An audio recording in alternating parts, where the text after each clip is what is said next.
Assalamualaikum warahmatullahi wabarakatuh. Kami dari kelompok 13 um, izin untuk menjelaskan tentang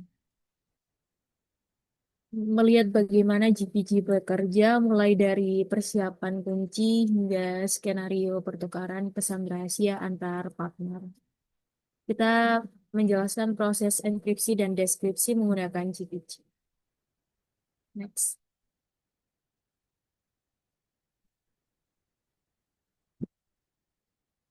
Untuk nama kelompoknya, saya sendiri Safira Manilo Cito dengan NIM 2403155429 dengan partner saya Diva Iza Masyantika dengan NIM 2403155427.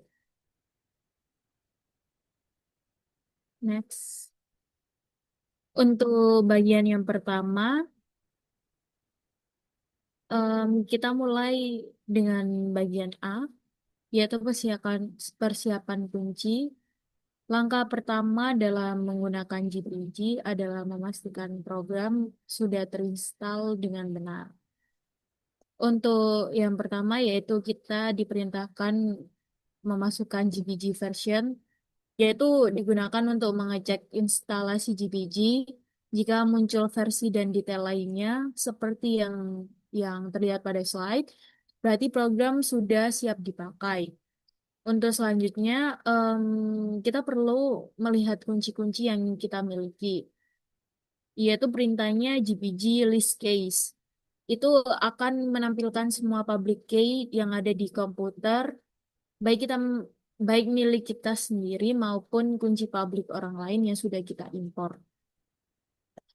Untuk selanjutnya yaitu diperintahkan GPG list secret case, yaitu akan menampilkan daftar private key milik kita eh, private key milik kita.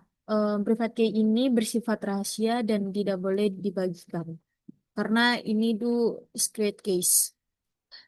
Dalam GPG, setiap kunci memiliki key ID yang merupakan identitas pendek, biasanya 8 karakter terakhir.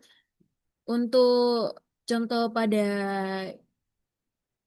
PPT ini kami menggunakan 23A397D1. Tujuan dari langkah awal ini adalah memastikan bahwa semua komponen kunci, yaitu public dan private key, sudah tersedia dan siap untuk proses enkripsi dan dekripsi. Next.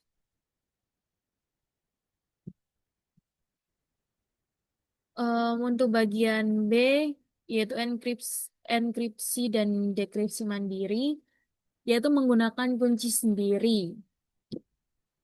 Melangkah kita ke bagian B, kita akan mendemonstrasikan proses enkripsi dan dekripsi file rahasia menggunakan kunci kita sendiri.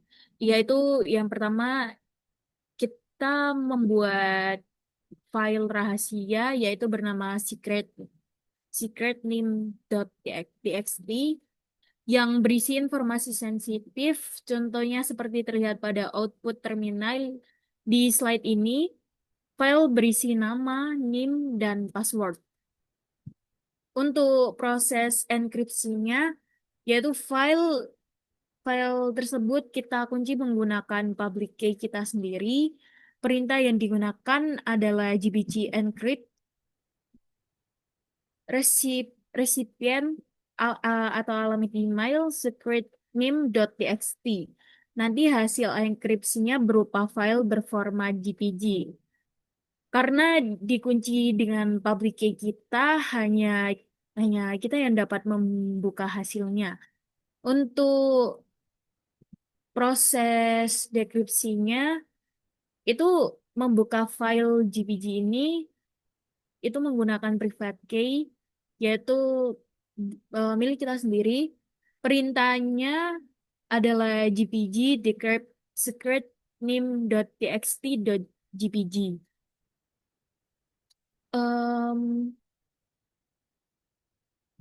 Mungkin contoh dari enkripsi asimetris yang menggunakan dua kunci berbeda public key untuk mengunci dan private key untuk membuka. Ini berbeda dengan enkripsi simetris yang hanya menggunakan satu kunci untuk kedua proses.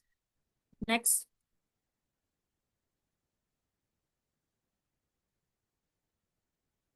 Untuk bagian C, kita mensimulasikan skenario pertukaran pesan rahasia dengan partner, yaitu partner saya Diva Iza Mansyatika.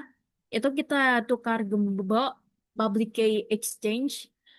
Itu kita mengeksplor public key kita dengan public key kita dan mengirimkannya ke partner kita yaitu Diva. Sebaliknya, kita juga mengimpor public key partner ke komputer kita. Terlihat di slide kami mengimpor kuncinya dengan Diva dengan key ID 23A397D1.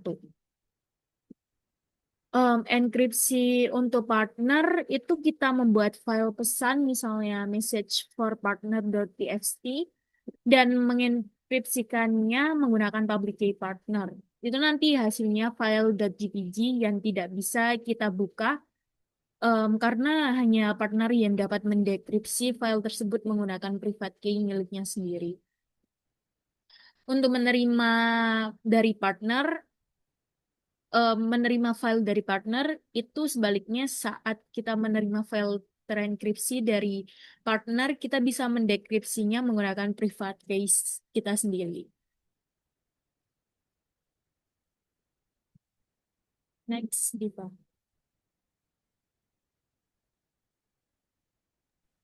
Baik, untuk bagian D itu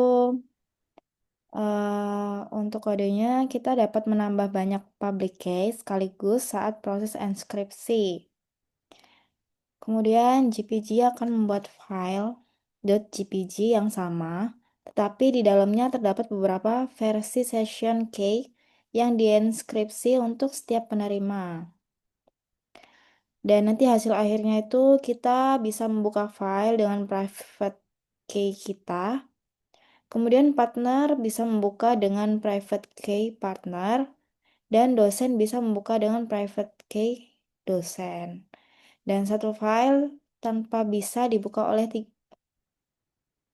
dan satu file tapi bisa dibuka oleh 3 orang yang berbeda. Nah, untuk kodenya ini. Next. Nah, untuk bagian D itu untuk penjelasan yang kedua, bagian ini membahas bagaimana komputer menentukan apakah public key yang kita import benar-benar asli atau tidak. Untuk penjelasannya, ketika kita mengimpor sebuah public key, komputer belum tahu apakah key itu benar milik orang tersebut. Karena itu, kita harus menetapkan level kepercayaan.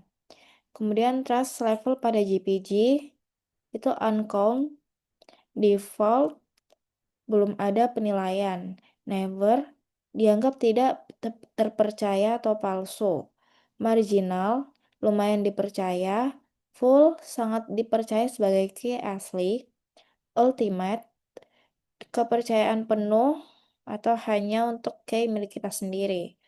Penjelasan teknisnya itu GPG menginskripsi file satu kali menggunakan session key. Session key ini kemudian diinskripsi berulang kali menggunakan public key masing-masing penerima. Semua versi transkripsi session key tersebut disimpan dalam header file. Thank you. Terima kasih. Wassalamualaikum warahmatullahi wabarakatuh.